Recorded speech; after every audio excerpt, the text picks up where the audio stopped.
Pleased to have here on the Rich Eisen Show one of the stars of the new film coming out in a theater near you, as well as HBO Max on November the 19th, King Richard. Will Smith plays Richard Williams, the father of Venus and Serena Williams, and the man who plays the role of Rick Macci, one of the more famous tennis coaches in the history of the sport, is Jon Bernthal here on the Rich Eisen Show. How are you, John? How you doing, man? I really appreciate you you having me on. And I agree. You know, the Gigolo Show, it is based on your life, man. And that is why I have my picture up on your wall while I was shooting it, man. I was glad. Now that whole thing makes sense. Wrong, Richard. That's Gere you're thinking of, not Eisen. Wrong, Richard. There you go. There you go. But I am an officer, though, and a gentleman. There you go. Oddly enough. So you're from D.C. Does that mean you root for D.C. teams, John? I do. And that's not always the easiest thing. I mean, being a football team fan, you know, has definitely been a struggle. I think, you know, right now I'm shooting in Baltimore. Oh, boy. So to see sort of like what the Ravens have done and you know, what, you know, to see what Ozzie Newsome did with that team for so long. And it was quite tempting to sort of abandon ship. But I'm one of these guys. I bleed the burgundy and gold. I'm not going to change. And, you know, I came up in, you know, 83 and 84 and 87 and 92 where we, you know, we won and participated in Super Bowls with different quarterbacks. And I just don't think that's really it's just not really possible anymore, man. You spend time at quarterback. Did you spend time in RFK as a kid? Did you ever go? Oh, yeah. Those stadiums? And RFK was you know, it was just such a special place to see a game. You know, DC is a really interesting city. It's you know, it's like a northeastern city with a very southern vibe, and then you've got Virginia right there, and you know, Maryland. It's all kind of like this conglomeration. But I felt like RFK was sort of the one place where everyone really came together, and the whole stadium rocked. And I miss those days, and I miss that team with all my heart. So, were you a Nationals guy too? A couple of years ago when they went on that run, won it all. Again, I'm not a real bandwagon guy. I mean, I love the Nationals, and I was rooting for them. But you know, when I was a kid, we had the Orioles, so that you know, it was the days of Brady Anderson and Palmeiro. You know, I grew up an Orioles fan, so. So you're Brady Anderson and Palmeiro. You're also cursing the umpire Richie Garcia, calling the Jeffrey Mayer home run. That's that era is what you're saying, John. All that stuff. Yep. Okay, but you're in Baltimore now, so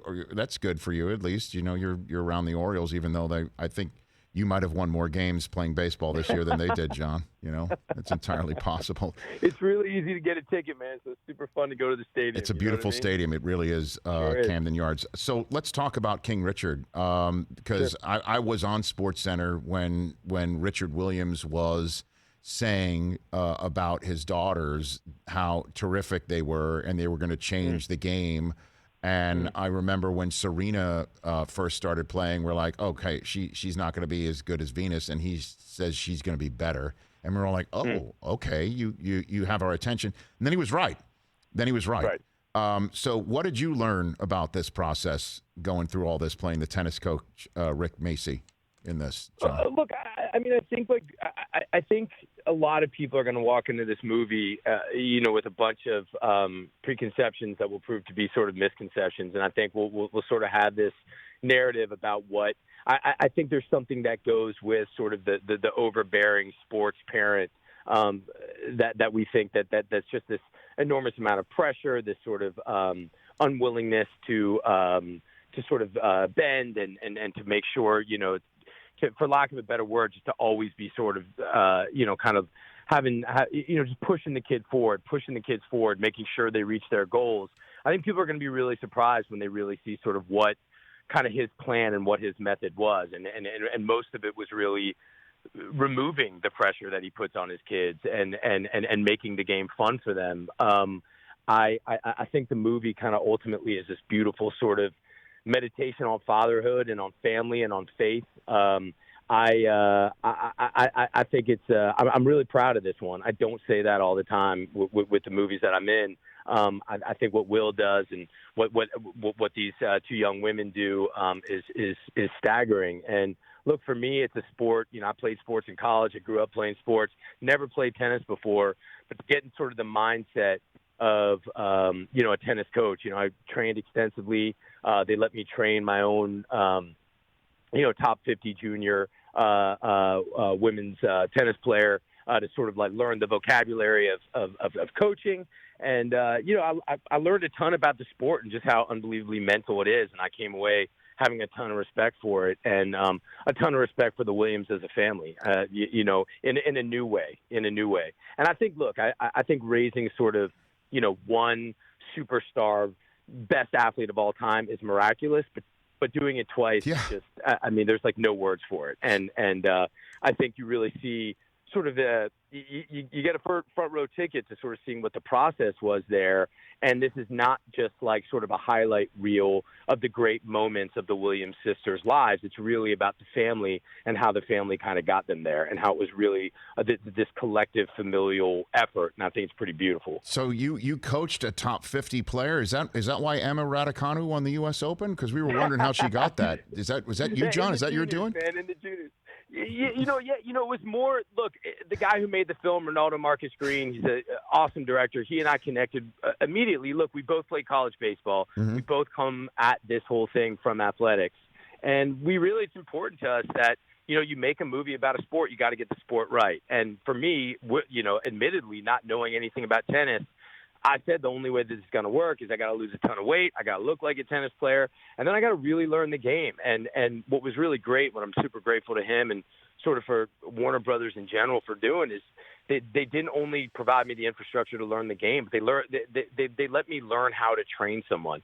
Again, the vocabulary of that, how you train, how you feed, different drills. And, the way that these folks at the Wheel Tennis Center in Ojai, California trained me is they let me actually work with one of their players. And it was great. I got to go see her compete. I got to train her myself. It was awesome. And now I'm taking that on to my youngsters. So it's Emma Raducanu, right? That's who it was. I mean, just say it, John. It's okay if you coached her up like that. I mean, man, I signed an NDA, man. Okay, very good. All right. So were any of the Williams family around? Like, did Will Smith pick the brains of Richard Williams, and were Serena and Venus any part of this at all? John? They were. Their sister Isha was on set every single day, and she's a producer, and she was enormously helpful.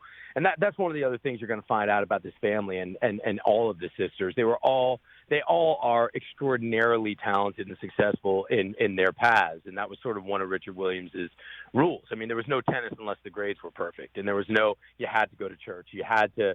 You had to do your chores. It wasn't just sort of tennis over everything. It was how is tennis going to serve you, not how are you going to serve tennis. And then Serena and Venus, they were around. They did come to set. I had a wonderful conversation with Serena, right off the jump, just talking about Rick Macci and talking about, I think, look, again, as an athlete, I credit so much of my success and my happiness and my peace of mind to the wonderful coaches that I had coming up. And I was trying to think, what makes a coach great. And I think, Rick Macci, what everyone says about him who played under him sort of to a person, they just made the game fun. Everything was a game. He was larger than life. He always wanted to keep you laughing, always wanted to keep you happy. And, to remember that the game needs to be fun. And Serena said that, her time at Rick Macci's was one of the funnest times of her life. And so I really try to take that to heart. Yeah, he coached Roddick and Capriati and also Sharapova. So it's, and so did you reach out to him as well? Did you connect with him? Yeah, so we did. We spoke, and he's got a book and a ton of stuff on the internet. He's going to be at the premiere this weekend. I can't wait to shake his hand and meet him in person. But he's real happy with the movie. And look, he's an interesting character, man. He's got his own vocabulary. He's got these things called Macyisms. Let's put a little more mustard on that hot dog and find the slot, rip the shot, that kind of stuff. And he's constantly sort of doesn't mind being kind of the butt of the joke, just as long as that's getting you to play harder. And I really respect that. He's got this pure love for the game. And I think that's why ultimately sort of Richard Williams let him fit into the sort of overall plan and eventually hired him and then moved to Florida to go live on his, and be a part of that academy. And, I think these are two guys that really were used to doing things their way.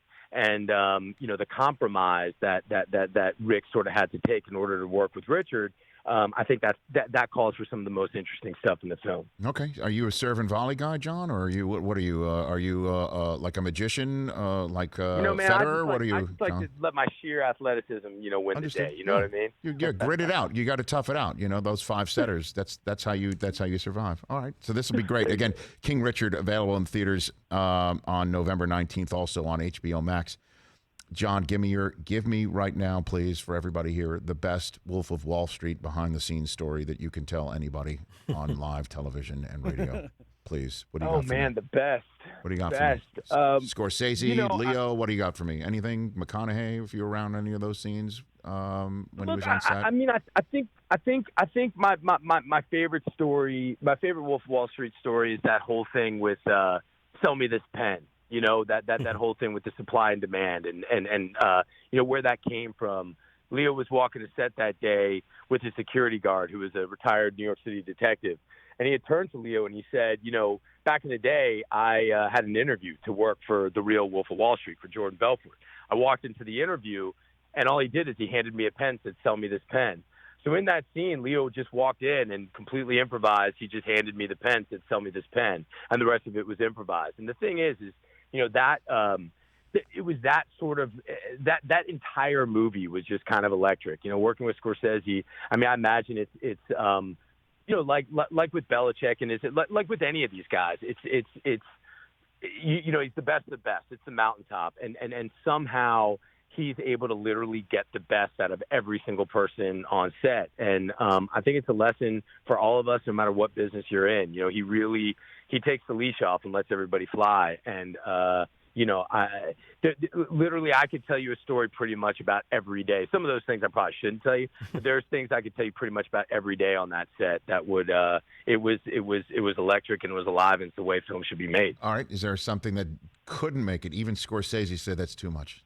Anything like that? No? No, we were really, I'll tell you what, Leo talked to us before that movie was made. And, I remember he's such an unbelievable leader. And, he said to us before we started shooting, he said, "Look, this kind of movie will not be able to be made in 5 years. This is the last time a movie like this is going to be able to be made." And he had that foresight. He's like, "You just won't." So I am asking you all to push the envelope. Just go for it. Whatever depraved, sick thought you have in your mind, go for it. And he's like, "That's what this is about." And, he's absolutely right. You couldn't make that movie now. And it's a masterpiece. And so, look, crazy things happened every day. Some things made it in, some things made it didn't. Mm-hmm. But I can tell you every single day there was look, a lot of naked bodies, okay.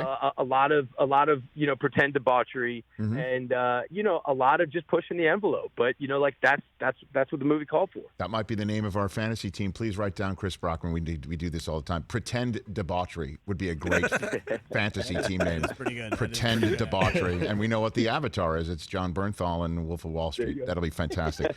There's so many other of your credits I could go for right now to ask you about, from Sicario to Baby Driver, Ford versus Ferrari. But John, it's very rare that I have somebody on the show that has a similar credit to me. John, you and I share the fact that we've both been in 2 episodes of CSI Miami. John, yeah. Ooh.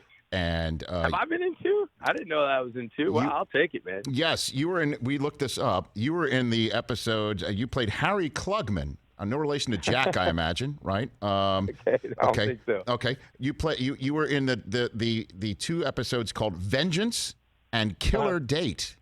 That's what you were in. I was in 2 episodes. You might have seen them or missed them. Caged and Deep Freeze. I was in both of them. On one episode, I played announcer, and the other one, interestingly enough, I got, I guess, upgraded or more descriptive, male announcer. I was in the other one. Okay, there you go. But I wasn't helping solve crimes at all. What's your best Caruso story? You got a good one for me, David Caruso? I didn't really work with him on that stuff, so I'm going to fail you on that one, man. I really don't. I can't. On those shows, you're either the guy who's lying or you're the guy who says who is lying. You know what I mean? I can't even remember which one I was on that. You've moved on. You've moved on. You've turned the page from CSI Miami. I haven't. I haven't. Hey, man. Hey, look, man, not at all. I'm real grateful for being on the show, but really do not remember. What does it mean that I won't ever forget it? What does that mean for me? It's great, man. It's great. You male announcer. Hey, listen, man. Yes. You know, the thing you got to go for is, for me, it was just always about getting a name on that show. Sure. I remember my very first role, I was stage manager on One Life to Live, and I do remember that. Okay. And my lines were, and in 5, 4, 3, 2, and I pointed at. They didn't even give me one. I had to point at the guy. And stage manager. But at least I would have appreciated male stage manager at the time. So you do have that, man. Well, and you could have ad-libbed and gone. You could have said the one, but it was your first gig, and you probably just wanted to stick to the script. I get it. Don't want to push the envelope. John, thanks for the call, man. Everybody should go see King Richard in theaters near you and on HBO Max on November 19th, and you've got a ton of upcoming stuff. That American Gigolo that I mentioned prior to you coming on, that is a Richard Gere, the television version of that? Is that what it is, or no? Yeah, loosely, man. Yeah, it's based off that. Obviously, sort of modernized, and it kind of takes place after the kind of the crime that's committed. As you can imagine, not the best thing to run by the wife and the kids when I told them that was the new gig, but we're still trying to sort that out. It's work, John. It's work, It's work. Fantastic. And then The Unforgivable, which is going to be on Netflix with Sandra Bullock in December. Come back then. Let's see what the WFT looks like then. We'd love to chat again. John, thanks for the call. I appreciate it. Thank you for your time, guys. I really appreciate it. Right back at you. That's Jon Bernthal, or at Johnny, Jonny Bernthal on Twitter and Instagram. Right here on The Rich Eisen Show. Hey, you watched all the way to the end. Thanks for that. Watch more right here.